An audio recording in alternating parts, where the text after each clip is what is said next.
साहब ने एक आदेश दिया था प्राइवेट स्कूलों में, सभी प्राइवेट स्कूलों में एनसीईआरटी की बुकें लागू की जाएं, लेकिन आदेश देने के बाद अभी तक कोई भी प्राइवेट स्कूल डीएम साहब के आदेश को मानने के लिए तैयार नहीं है। 1 अप्रैल से सभी स्कूलों में कोर्स का वितरण चल रहा है। सभी अपने सिलेक्टेड दुकानों पे अभिभावकों को भेज रहे हैं कि आपको उस दुकान से लेना, अगर आपको मोजा लेना है तो उस दुकान से लेना है, ड्रेस लेनी है तो आपको उस दुकान से लेनी है, कोर्स लेना है तो उस दुकान से लेना है। मतलब स्कूल वाले एक तरीके से लूट मचाने का काम कर रहे हैं।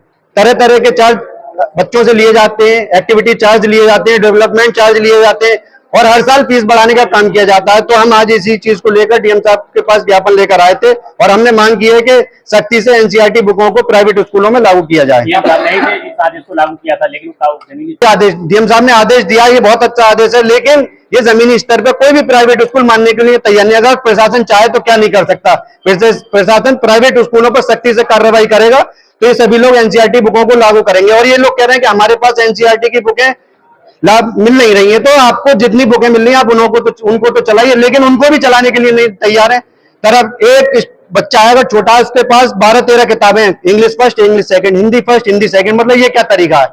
हिंदी एक ही तरीके की होती है, फर्स्ट सेकंड क्या होती है? तो ये 2-2, 3-3 तरीके की बुकों को चलाया जाता है और एक बच्चे का कोर्स कम से कम अगर आप फर्स्ट क्लास के बच्चे का लेंगे तो 5,000 रुपए से कम का नहीं आ रहा है। अगर एनसीईआरटी की बुकों में और प्राइवेट बुकों में कंपेयर करेंगे तो कम से कम 8-10 गुने का फर्क आता है। अधिकारी साहब को हमने ज्ञापन इसलिए सौंपा है कि जो आपने आदेश दिया है इसको सख्ती से मनवाने का काम किया जाए। आपने आदेश तो दे दिया, लेकिन कोई भी आदेश इसका प्राइवेट स्कूल इसका पालन नहीं कर रहा है। पालन नहीं होता तो अगर पालन नहीं होता तो किसान सेना के बैनर तले एक बड़ा आंदोलन किया जाएगा और जिसमें छोटे स्कूल के बच्चों को और अभिभावकों को लेकर, हमारे भी बच्चे हैं, हम भी एक अभिभावक हैं, तो सभी को लेकर एक बड़ा आंदोलन अलीगढ़ शहर में किया जाएगा।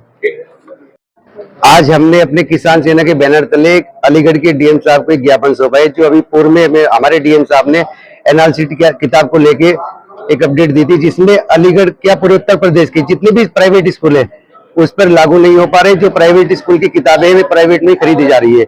हमारी एनसीईआरटी की जो बुकें अगर खरीदते हैं उन रेटों पे और जो प्राइवेट की किताबें हैं बहुत अंतर आता है। तो आज उसी सब चीजों को लेकर ज्ञापन दिया, क्योंकि 2 दिन पहले हमारी राष्ट्रीय कमेटी मीटिंग हुई थी। अभी हमारे किसान सेना के राष्ट्रीय अध्यक्ष चौधरी अवनीत पवार जी ने कहा हर जिले पर एक ज्ञापन दिया जाए और उसके साथ साथ ये कहा अगर ज्ञापन पे अगर संज्ञान नहीं लिया था तो उसके लिए हम आगे की रणनीति बनाएंगे। जो भी रणनीति में जो भी आदेश होंगे राष्ट्रीय कमेटी के, हम उस आदेश पे काम करेंगे। अभी हमने मैडम साहब को जो है ज्ञापन दिया, उन्होंने कहा हम जल्दी इस पे कार्रवाई करेंगे और कार्रवाई अगर नहीं होती तो फिर देखते हैं आगे क्या होता है। वालों का कहना ये है कि अभी एनसीईआरटी नहीं तो टाइम तो बढ़ा दिया जाएगा। डीएम साहब से अभी हम इस बारे में बात करते हैं, डीएम साहब यहाँ पर है नहीं, तो किताब नहीं है तो उसे अवेलेबल कराएंगे। तुम्हारी अथॉरिटी डिमांड क्या है? हमारी अथॉरिटी डिमांड पूरी है कि एनसीईआरटी की जो किताबें है जो जिस रेट में आ रही है उसी रेट पे प्राइवेट किताबें मिलनी चाहिए एनसीईआरटी में।